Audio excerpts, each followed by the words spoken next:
Hello dear students, welcome to Biology Bridge Course program. In this video, I am going to explain about viruses. So let us have a look on viruses. What are viruses? Who discovered the viruses for the first time? What is the meaning of virus and what exactly viruses are made up of and what are the properties of viruses?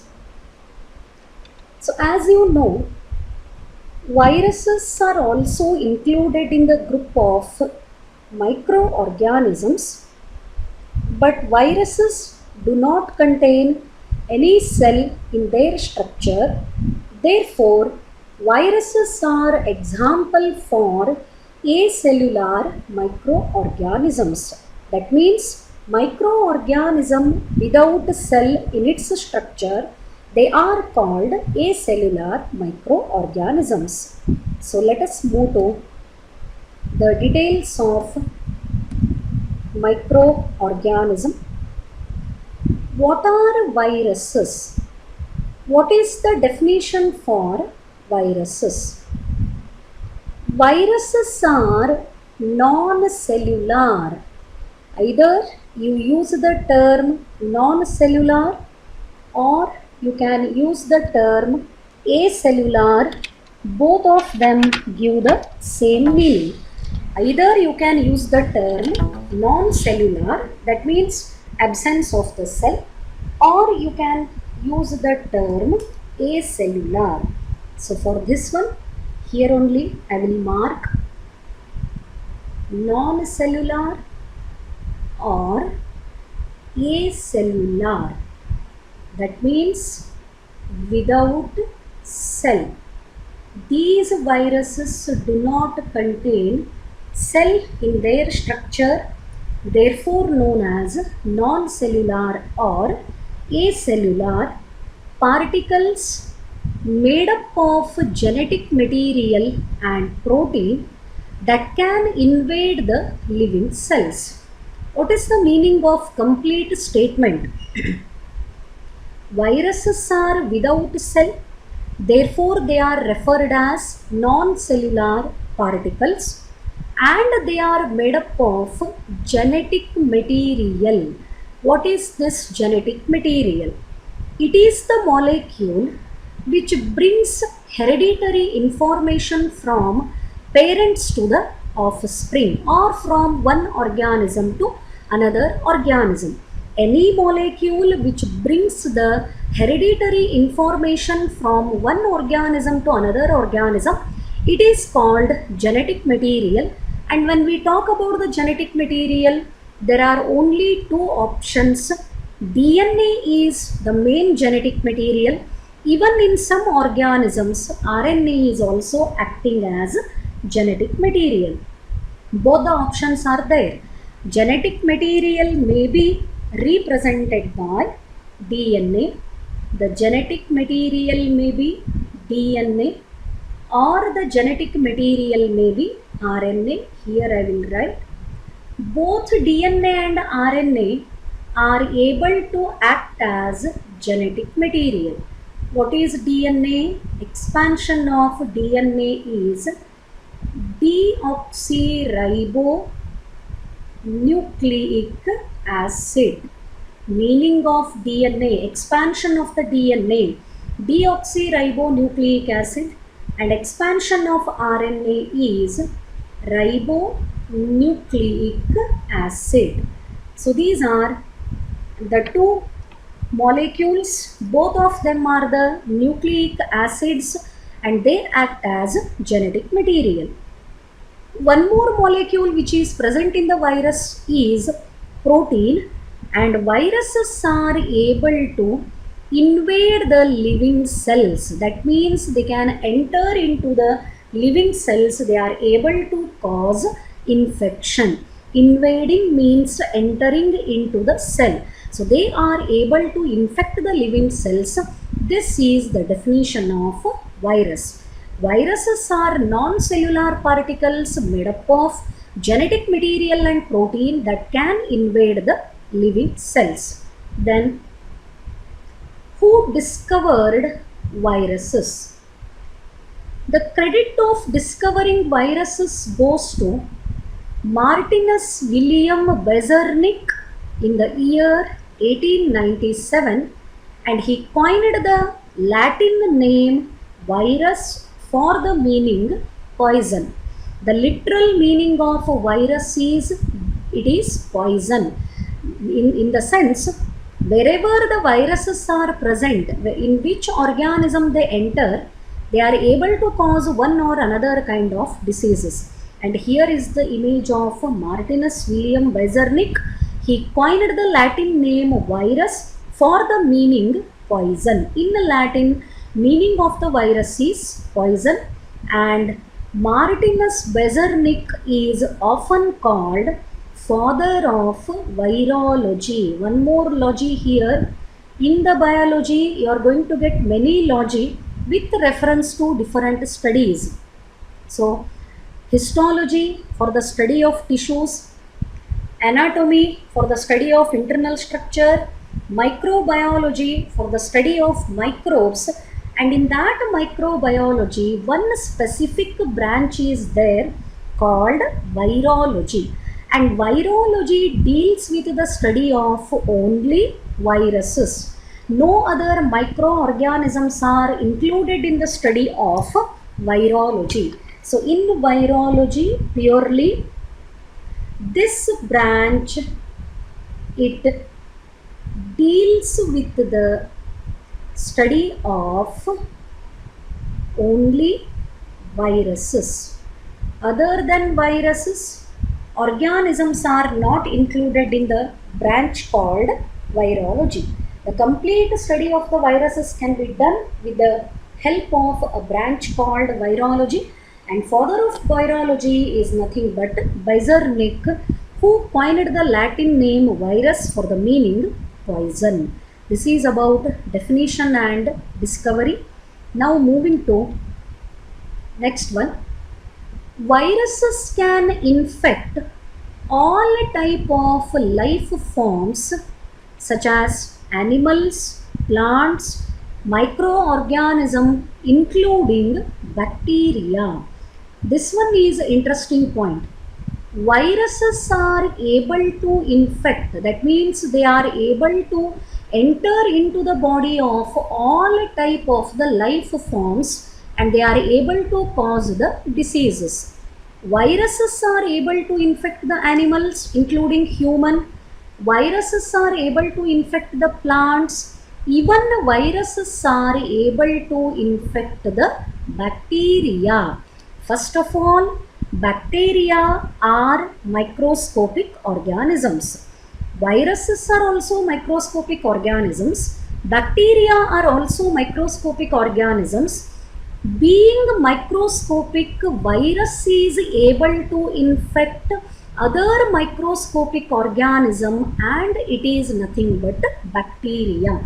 That means even bacteria get infection from the viruses. They are able to infect all the types of life forms. Animals are infected by virus, plants are infected by virus, even bacteria are also infected by the viruses. So here is structure of the virus. Before moving to the explaining structure of the virus, let me inform the three terms. Some viruses are able to infect only animals. They are called animal viruses. That means they are unable to infect the plants. Some viruses are specifically able to infect only animals. They are called animal viruses. Like that, some viruses are able to infect only plants. They are called plant viruses. The one example here I will take, it is TMV. TMV is nothing but tobacco mosaic virus. This particular virus infects the tobacco plant. tobacco plant is infected by the TMV, tobacco mosaic virus.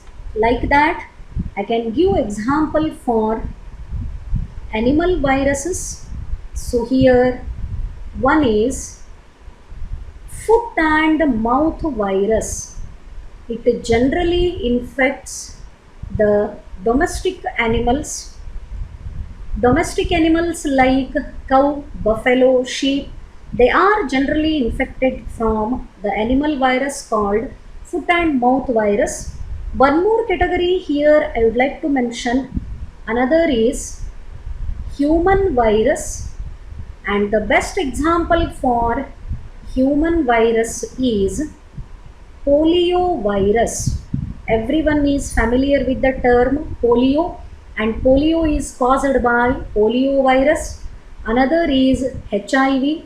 HIV causes AIDS, acquired immunodeficiency syndrome. The immunity of individual goes on decreasing, then finally the whole body system it lacks the immunity, that is the expansion of AIDS, acquired immunodeficiency syndrome caused due to the infection by HIV. So one more left here. The virus which is able to infect the bacteria, virus capable of infecting the animals are called animal viruses. Viruses capable of infecting the plants are called plant viruses. Then what about the bacteria? So here I will take the arrow mark. Some viruses are able to infect the bacteria and they are called bacteriophages. They are called bacteriophage, or simply it can be called phage. Completely they can be called bacteriophage, or they are also known as only phage particle. So viruses are able to infect all type of the organisms, animals, plants as well as bacteria. So moving to the structure of virus. Structurally, virus consists of only two components. One is capsid and another is genome. In some viruses, additional protective covering is present. It is called envelope. Envelope is not a compulsory part of all the viruses. In general, viruses consisting of two important structures. One is capsid and another is genome. And in some viruses, additional protective covering is present and it is called envelope. Then what is a capsid? The protein protective covering of the virus is called capsid. The capsid is made up of protein.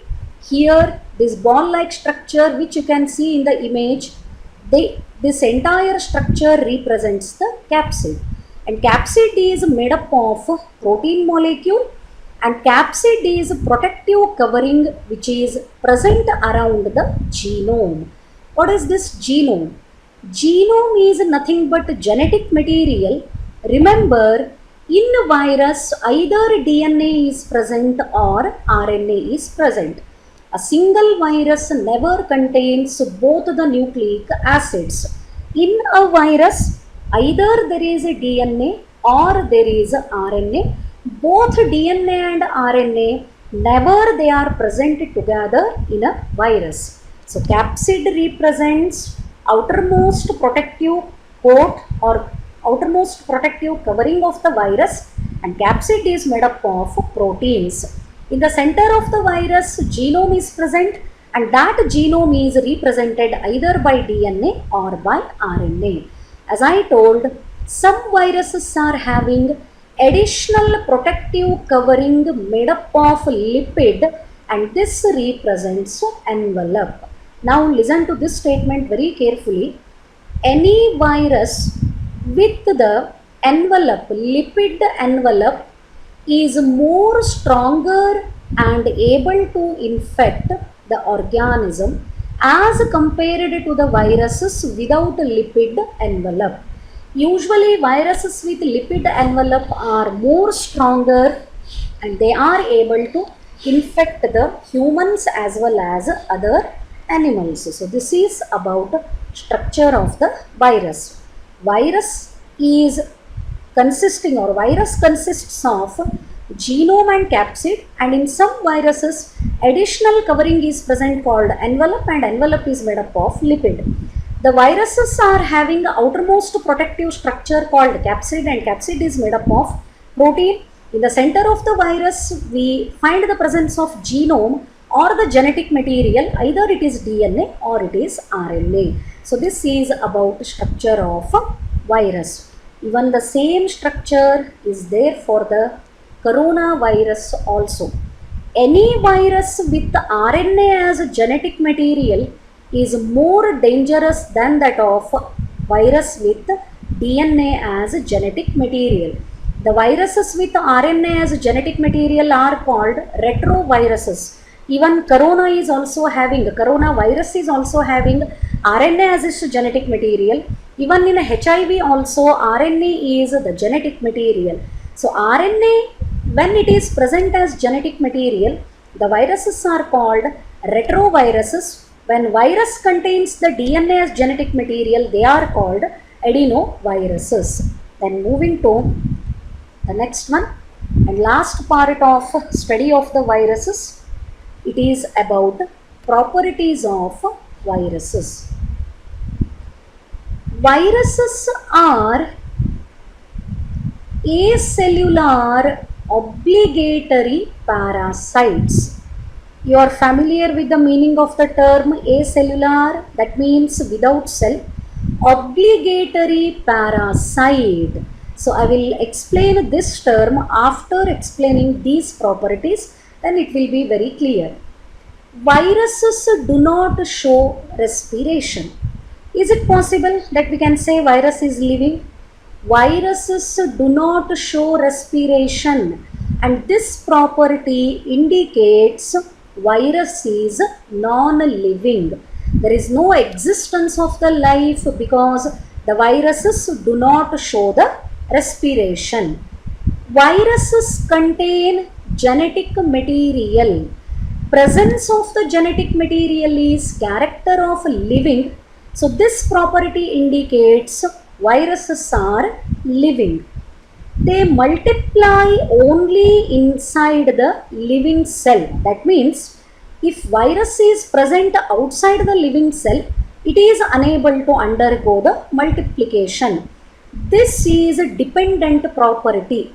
Virus can show the multiplication if and only if it is present inside other living cell. That means to show the living properties, viruses are dependent on other living organisms. Hence viruses are called obligatory parasites.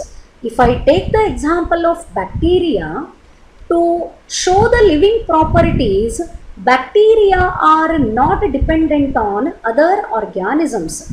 Independently, bacteria are able to exhibit the living properties, but this character is absent in the viruses. To show the living property, to exhibit the living character, the viruses are dependent on other living organism. Therefore, they are called obligatory parasites. If the virus is present outside the living cell, it is completely non-living. When it enters into the body of a living cell, then only it shows the living properties. Therefore, to show the living properties, viruses are dependent on other living cell, other living organism. Hence, they are obligatory parasites. This is another very important character. Viruses are ultra microscopic. And what is the difference between only microscopic and ultra microscopic? Ultra microscopic means their structure can be studied only with the help of electron microscope. By using simple microscopes, which we have in the laboratories. It may be school, it may be college, it may be university. With those simple microscopes, the structure of the virus cannot be studied, and this character is defined as ultramicroscopic. Then they are able to cause the diseases. Whenever they enter into the living cell, the viruses are able to cause diseases. All these are the properties exhibited by viruses. Viruses are acellular. Viruses do not show the respiration. Both of them are the non-living properties.